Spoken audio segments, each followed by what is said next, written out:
நண்பர்களுக்கு வணக்கம். MAG TNPSC அகாடமியிலிருந்து முனைவர் மா. விஜய் அலெக்சாண்டர். டிசம்பர் மாதம் 13ஆம் தேதியின் முக்கியமான நடப்பு நிகழ்வுகளை காண்போம். ஐரோப்பிய விமான பயணிகள் உரிமை அமைப்பான ஏர் ஹெல்பின் தரவரிசை பட்டியலில் இந்தியாவின் மிகப்பெரிய விமான நிறுவனமான இண்டிகோ 103வது இடத்தை பிடித்துள்ளது. இதன் மூலம் உலகின் மோசமான விமான நிறுவனங்களில் ஒன்றாக இண்டிகோ பட்டியலில் உள்ளது. இந்த பட்டியலில் இடம்பெற்றுள்ள மற்றொரு இந்திய விமான நிறுவனமான ஏர் இந்தியா 61வது இடத்தில் உள்ளது. கடந்த 2023ஆம் ஆண்டு இண்டிகோ விமானங்களில் உள்நாடு மற்றும் வெளிநாடுகளுக்கு 10 கோடிக்கும் மேற்பட்ட பயணிகள் பயணித்தது குறிப்பிடத்தக்கது. மணிப்பூரில் 1904 மற்றும் 1939ஆம் ஆண்டுகளில் பிரிட்டிஷ் காலனித்துவ ஆட்சிக்கு எதிரான வரலாற்று சிறப்புமிக்க நுபி லான் அதாவது பெண்கள் போர் இயக்கங்களின் பங்களிப்புகளை கௌரவிக்கும் வகையில் ஆண்டுதோறும் டிசம்பர் 12ஆம் தேதி நுபி லான் தினம் அனுசரிக்கப்படுகிறது. இந்திய கடல் எல்லைக்குள் அத்துமீறி நுழைந்ததாக கடலோர காவல் படையினரால் கைது செய்யப்பட்ட 78 வங்கதேசத்தினரை அவர்கள் நாட்டுக்கு திரும்பி அனுப்ப ஒடிசா காவல்துறை முடிவு செய்துள்ளது. நேபாள இராணுவ தலைமை தளபதி அசோக் ராஜ் சிக்டெலுக்கு இந்திய இராணுவ ஜெனரல் கௌரவ பதவியை குடியரசுத் தலைவர் திரௌபதி முர்மு வழங்கினார். 1950களில் இருந்து இந்தியா மற்றும் நேபாள இராணுவ தலைமை தளபதியாக பதவி வகிப்பவர்களுக்கு இரு நாடுகளும் ஜெனரல் பதவி வழங்கி கௌரவிக்கும் வழக்கம் தொடர்ந்து வருகிறது. இந்தியாவில் ஆண்டுக்கு சுமார் 1.78 லட்சம் பேர் சாலை விபத்துகளில் உயிரிழக்கின்றனர். அதில் 60% பேர் 18 முதல் 34 வயது உடையவர்கள் என மத்திய சாலை போக்குவரத்து நெடுஞ்சாலைத்துறை அமைச்சர் நிதின் கட்கரி தெரிவித்துள்ளார். உத்தரப்பிரதேசத்தில் 23,000க்கும் மேற்பட்ட அல்லது மாநிலத்தில் நிகழும் மொத்த இறப்புகளில் 13.7% சாலை விபத்துகளால் மட்டுமே ஏற்படுகிறது. 18,000 அதாவது 10.6% இறப்புகளுடன் தமிழ்நாடு 2வது இடத்தில் உள்ளது. நகரங்களில் டில்லி 1,400க்கும் மேற்பட்ட இறப்புகளுடன் முதலிடத்திலும், பெங்களூரு 915 இறப்புகளுடன் 2வது இடத்திலும், ஜெய்ப்பூர் 850 இறப்புகளுடன் 3வது இடத்திலும் உள்ளன. பாகிஸ்தான் கடற்படையினரால் கைது செய்யப்பட்ட மீனவர்களை விடுவிக்க விரைவாக நடவடிக்கை எடுக்கப்பட்டு வருவதாக மத்திய வெளியுறவு துறை அமைச்சர் ஜெய்சங்கர் உறுதியளித்துள்ளார். காசாவில் உடனடியாக போர் நிறுத்தத்தை அமலாக்குவதோடு அனைத்து பிணை கைதிகளையும் விடுவிக்க கோரும் ஐநாவின் தீர்மானத்திற்கு ஆதரவாக இந்தியா வாக்களித்துள்ளது. 1949ஆம் ஆண்டு நவம்பர் 26ஆம் தேதி இந்திய அரசமைப்பு சட்டம் அரசியல் நிர்ணய சபையால் ஏற்றுக்கொள்ளப்பட்டது. 1950ஆம் ஆண்டு ஜனவரி 26ஆம் தேதி முதல் நடைமுறைக்கு வந்தது.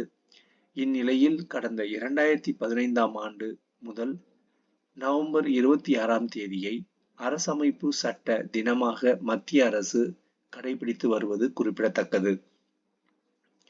மாநிலங்களவை விதி 267 கீழ் முக்கிய பிரச்சனைகள் குறித்து விவாதிக்கவோ, எதிர்க்கட்சியினர் அளிக்கும் நோட்டீசுகளுக்கு விளக்கம் அளிக்கவோ மாநிலங்களவை தலைவரும் குடியரசு துணைத் தலைவருமான ஜெகதீப் தன்கர் ஒருபோதும் அனுமதித்ததில்லை என்று காங்கிரஸ் தேசிய தலைவர் மல்லிகார்ஜுன கார்கே குற்றம் சாட்டியுள்ளார். நாடாளுமன்ற விவாதங்களை ஒளிபரப்பும் சன்சத் தொலைக்காட்சியும் பாரபட்சத்துடன் செயல்படுகிறது என்று எதிர்க்கட்சியினர் தெரிவித்துள்ளனர் என்பது குறிப்பிடத்தக்கது. தேசிய அளவில் 1316 IAS மற்றும் 5806 IPS காலி பணியிடங்கள் நிரப்பப்படாமல் உள்ளதாக மாநிலங்களவையில் மத்திய பணியாளர் துறை இணை அமைச்சர் ஜிதேந்திர சிங் தெரிவித்துள்ளார். ஒரே நாடு ஒரே தேர்தல் திட்டத்துக்கான வரைவு மசோதா மற்றும் அத்திட்டத்தை நடைமுறைப்படுத்துவதற்காக அரசமைப்பு சட்டத்தில் திருத்தம் மேற்கொள்வதற்கான சட்ட திருத்த மசோதாக்களும் மத்திய அமைச்சரவை ஒப்புதல் அளித்துள்ளது. இந்த இரு மசோதாக்களும் நடப்பு நாடாளுமன்ற குளிர்கால கூட்டத்தொடர்களிலேயே அறிமுகப்படுத்தப்பட வாய்ப்புள்ளதாக ஆளும் கட்சி வட்டாரங்கள் தெரிவிக்கின்றன. மத்திய அரசு முன்மொழிந்த ஒரே நாடு ஒரே தேர்தல் திட்டத்தின் சாத்தியக்கூறுகள் குறித்து ஆராய முன்னாள் குடியரசுத் தலைவர் ராம்நாத் கோவிந்த் தலைமையில் உயர்நிலை குழு அமைக்கப்பட்டது. இந்த குழு பல்வேறு தரப்பினரிடம் இருந்து கருத்துக்களை பெற்று அதன் அடிப்படையில் கடந்த மார்ச் மாதம் தனது அறிக்கையை மத்திய அரசிடம் சமர்ப்பித்தது. இந்த குழு பரிந்துரைத்த பரிந்துரைகள் மக்களவைக்கும் சட்டப்பேரவைகளுக்கும் ஒரே நேரத்தில் தேர்தலை நடத்த சாத்தியம் உள்ளது. அதற்கேற்ப சட்டத்தில் திருத்தங்கள் கொண்டு வரப்பட வேண்டும். முதலாவதாக மக்களவை சட்டப்பேரவைகளுக்கான தேர்தலையும் அதை தொடர்ந்து 100 நாட்களுக்குள் உள்ளாட்சி தேர்தல்களையும் நடத்த வேண்டும். தொங்கு மக்களவை ஏற்பட்டாலோ அல்லது அரசுக்கு எதிரான நம்பிக்கையில்லா தீர்மானம் வெற்றி பெற்றாலோ மீதமுள்ள மக்களவையின் பதவி காலத்துக்கு புதிய தேர்தலை நடத்தலாம்.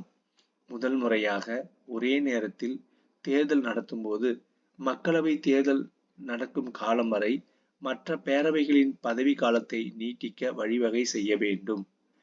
அதற்கு ஏற்ப ஒரே வாக்காளர் பட்டியல் வாக்காளர் அடையாள அட்டைகளை தேர்தல் ஆணையம் உருவாக்க வேண்டும்.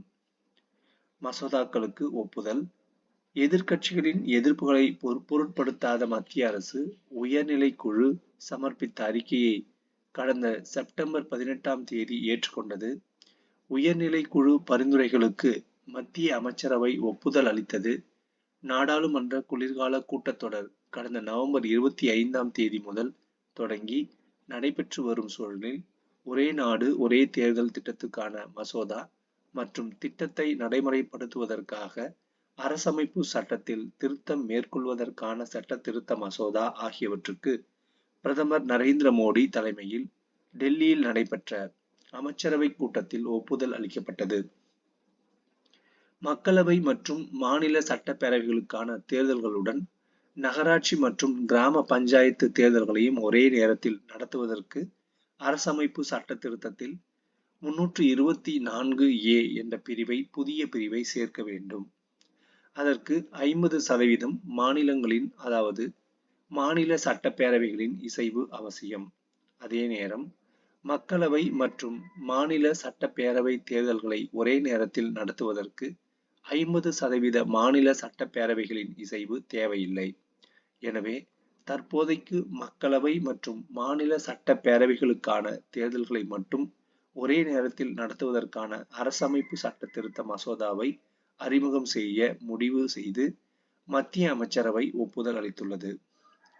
மக்களவை மற்றும் மாநில சட்டப்பேரவைகளின் பதவி காலத்தை ஒரே நேரத்தில் நிறைவு செய்வது தொடர்பாக அரசமைப்பு சட்டப்பிரிவு 82A புதிதாக துணை பிரிவு 2 சேர்க்க வேண்டும். மக்களவை மாநில சட்டப்பேரவைகளை கலைப்பது தொடர்பாக சட்டப்பிரிவு 83(2) புதிதாக துணை பிரிவுகள் 3 மற்றும் 4 சேர்க்கவும். ஒரே நேரத்தில் இரு தேர்தல்களையும் நடத்துவது தொடர்பாக சட்டப்பிரிவு 327 திருத்தம் மேற்கொள்ளவும் இந்த முதல் மசோதா பரிந்துரை செய்கிறது. இரண்டாவது மசோதாவை பொறுத்தவரை ஒரே நேரத்தில் தேர்தல் நடத்துவதற்கு ஏதுவாக புதுச்சேரி, தில்லி, ஜம்மு காஷ்மீர் ஆகிய யூனியன் பிரதேசங்களுடன் தொடர்புடைய 3 சட்டங்களை திருத்தம் மேற்கொள்வது தொடர்பானதாகும். மக்களவையில் மொத்தமுள்ள 543 எம்பிக்களில் தற்போது ஒரு இடம் காலியாக உள்ளது. மசோதாவை நிறைவேற்ற 2/3 பங்கு அதாவது 361 எம்பிக்களின் ஆதரவு தேவை. தற்போது பாஜக தலைமையிலான தேசிய ஜனநாயக கூட்டணிக்கு 293 எம்பிக்களும் இந்தியா கட்சிகளின் கூட்டணிகளுக்கு 235 எம்பிக்களும் உள்ளனர். மாநிலங்களவையில் மொத்தம் உள்ள 243 எம்பிக்களில் ஆளும் பாஜக கூட்டணிக்கு 122 எம்பிக்களின் ஆதரவு உள்ளது குறிப்பிடத்தக்கது. ஒரே நாடு ஒரே தேர்தல் திட்ட அமலுக்கான மசோதாக்களுக்கு மத்திய அமைச்சரவை ஒப்புதல் அளித்துள்ள நிலையில் இந்த முன்மொழிவு குறித்த கலந்த ஆலோசனையின் போது உயர்நிலை குழுவிடம் 32 அரசியல் கட்சிகள் ஆதரவு தெரிவித்தன, 15 அரசியல் கட்சிகள் எதிர்ப்பு தெரிவித்தன என்பது குறிப்பிடத்தக்கது. வழிபாட்டு தலங்கள், குறிப்பாக மசூதிகள் மற்றும் தர்காக்களில் ஆய்வு நடத்துவது தொடர்பான வழக்குகளில் எந்த ஒரு நீதிமன்றமும் எந்த ஒரு உத்தரவையும் அடுத்த அறிவுறுத்தல் வெளியிடப்படும் வரை பிறப்பிக்க கூடாது என்றும், இது தொடர்பாக புதிதாக வழக்குகளை விசாரிக்க கூடாது என்றும் உச்சநீதிமன்றம் உத்தரவிட்டுள்ளது. உத்தரப்பிரதேசம் மாநிலம் வாரணாசியில் உள்ள ஞானவாபி மசூதி, மதுராவில் உள்ள ஈத்கா மசூதி, சம்பலில் உள்ள ஜாமா மசூதி ஆகியவை தொன்மையான இந்து கோயில்களை இடித்து கட்டப்பட்டவை என்று இந்துக்கள் தரப்பில் பல்வேறு நீதிமன்றங்களில் வழக்குகள் தொடரப்பட்டுள்ளன. வழிபாட்டு தலங்கள் 1991 சட்டத்தை மேற்கோள் காட்டி இத்தகைய வழக்குகளை விசாரணைக்கு ஏற்றுக்கொள்ளக்கூடாது என்று முஸ்லிம் தரப்பு வாதாடுகிறது. ஏனெனில் நாடு சுதந்திரமடைந்த 1947 ஆகஸ்ட் 15 அன்று நிலவிய வழிபாட்டு தலத்தின் மத தன்மையின் மாற்றத்தை வழிபாட்டு தலங்கள் சட்டம் தடை செய்கிறது. மேலும் மத தன்மையை பராமரிப்பதற்கான உரிமைகளை வழங்குகிறது. இந்நிலையில் வழிபாட்டு தலங்கள் சிறப்பு விதிகள் சட்டத்தின் 2, 3 மற்றும் 4 பிரிவுகளை ரத்து செய்ய கோரி மூத்த வழக்குரைஞர் அஸ்வினி உபாத்யாய் தாக்கல் செய்த மனு, பாஜக முன்னாள் எம்பி சுப்பிரமணியன் சுவாமி தாக்கல் செய்த மனு உள்பட 6 மனுக்கள் உச்சநீதிமன்றத்தில் தாக்கல் செய்யப்பட்டன. 1991 வழிபாட்டு தலங்கள் சட்டத்தின் செல்லத்தக்க தன்மையை உச்சநீதிமன்றம் ஆய்வு செய்ய வேண்டியுள்ளது. எனவே இந்த விவகாரத்தில் உச்சநீதிமன்றம் அடுத்த உத்தரவு பிறப்பிக்கும் வரை பிற நீதிமன்றங்கள் இந்த விவகாரம் தொடர்பாக நிலுவையில் உள்ள வழக்குகளில் மசூதியில் ஆய்வுக்கான இடைக்கால உத்தரவு அல்லது இறுதி உத்தரவு உள்பட எந்த ஒரு உத்தரவையும் பிறப்பிக்க கூடாது என்று உத்தரவிட்டனர் என்பது குறிப்பிடத்தக்கது. அரசியல் சாசன சட்டப்பிரிவு 67B படி குடியரசு துணைத் தலைவரை அகற்றும் கோரிக்கை பெரும்பான்மை ஆதரவுடன் மாநிலங்களவையில் நிறைவேற்றப்பட்டு அதற்கு மக்களவையின் அங்கீகாரமும் கிடைக்க வேண்டும். மாநிலங்களவையில் ஆளும் தேசிய ஜனநாயக கூட்டணிக்கு 113 உறுப்பினர்களின் ஆதரவும் எதிர்க்கட்சிகளுக்கு வெறும் 85 பேர் ஆதரவு மட்டுமே இருக்கும் நிலையில் அவர்களது கோரிக்கை நிறைவேறப் போவதில்லை. அப்படியிருந்தும் தேசத்தின் கவனத்தை ஈர்ப்பதற்காகவும் ஆளும் கூட்டணிக்கும் மாநிலங்களவை தலைவருக்கும் தங்களது அதிருப்தியை தெரிவிப்பதற்காகவும் தான் இந்தியா கூட்டணியை சேர்ந்த 60 எம்பிக்கள் அதிகாரப்பூர்வ கோரிக்கையை வைத்துள்ளனர். Opposition has the say and the government has the way. அதாவது எதிர்க்கட்சிகள் தங்கள் கருத்தையும் விமர்சனத்தையும் பதிவு செய்யவும், ஆளுங்கட்சி பெரும்பான்மை மூலம் தங்களது மசோதாக்களை நிறைவேற்றிக் கொள்ளவும் என்பதுதான் நாடாளுமன்ற ஜனநாயகத்தின் அடிப்படையாகும். முந்தைய மக்களவையிலும் சரி, இப்போதைய மக்களவையிலும் சரி, துணை தலைவர் ஒருவர் தேர்ந்தெடுக்கப்படாமல் இருக்கின்றனர். மக்களவைக்கு துணை தலைவர் தேர்ந்தெடுக்கப்படவில்லை என்பது எந்த அளவுக்கு மரபுகள் மதிக்கப்படுவதில்லை என்பதை வெளிக்காட்டுகிறது. 1952 முதலாவது மக்களவை நடைபெற்றது.